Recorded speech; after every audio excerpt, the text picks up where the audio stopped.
Hello everybody, Ultimate Bricks here with my 5 tips for building a Lego city. My number 1 tip would be to build your Lego city on a grid. So my city is kind of built on a 32 by 32 grid with then some exceptions, because once it comes to here I have a 16 by 32 and then I also have a 16 by 32 at the end, so it just kind of shifts over.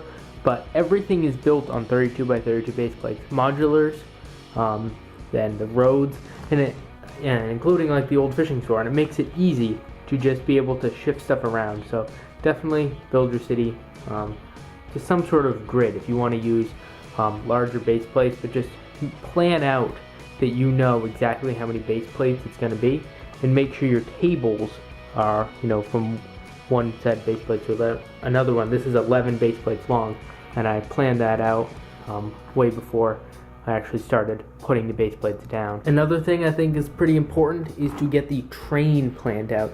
If you want to have a train in your Lego city, of course, if you don't want to have one, then this doesn't really apply to you.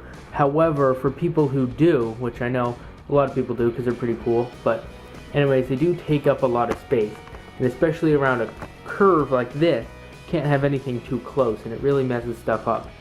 So this is on a plate, but I couldn't really have anything else on this plate. I can only have like really small stuff here. It really makes the stuff pretty unusable, and with the train station it really does take some planning out. So it is definitely important to plan out exactly where the train tracks are going to go before you start. This next tip is kind of an example of do as I say, not as I do, because this is something that is a problem for me, so you guys can kind of learn from my mistakes. But you need to have access. So if you see, this is pretty much as far as I can reach. Can reach about to the garbage truck, a little bit more if I wanted to lean forward, but then you'd see me in the shot. But that's why I have that hole right there. So it's really important to have stuff like that so you can easily access, because I would have never been able to put this whole thing together if I can only reach like about 3 feet out, maybe less. So that's why this hole over here would be a lot better if it was bigger. I can barely fit in there, and it's always a pain to change anything around that area. So if I could go back, I would really change it around. I'm considering changing it. However, that would mean having to redesign where the gas station is, and I'd probably lose the museum, which is a building I really like. So before you put stuff there, make sure you have plenty of space.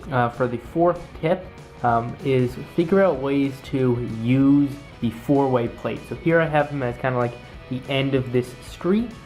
I also have one right there being used as an actual 4-way. Then down here I have some more where they're actually being used for like the ends of this street. And then over here is actually one of my favorite uses of them.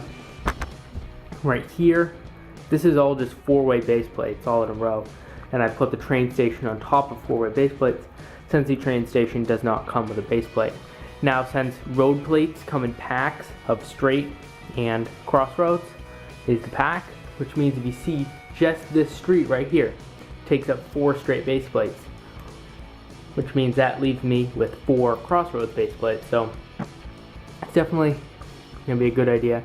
So don't buy a whole ton of straight ones if you're going to get left with a bunch of crossroads. So find some good uses for the crossroads ones, because it's really important and helps make it be less expensive, which is kind of counterintuitive because it is going to be expensive no matter what. Now, my last tip for this video is to make use of the space that is underneath of the table. So it's a large surface area, so it'd be a shame to not use the space underneath to its fullest extent.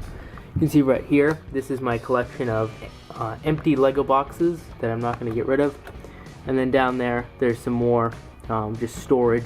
Over here, there's some more storage, and just storing a bunch of stuff that I would otherwise have to put in other places. So since there's such a large surface area for a city, it takes up a lot of space in a room, and it's really a kind of a big sacrifice to use up all this space in a house that, might as well store some other things under there. And you don't necessarily have to store Lego stuff. If you just have papers or whatever you have to, put somewhere, why not put it under the city if you have that space.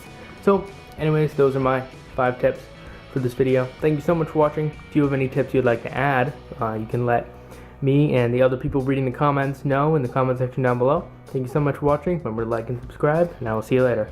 Bye.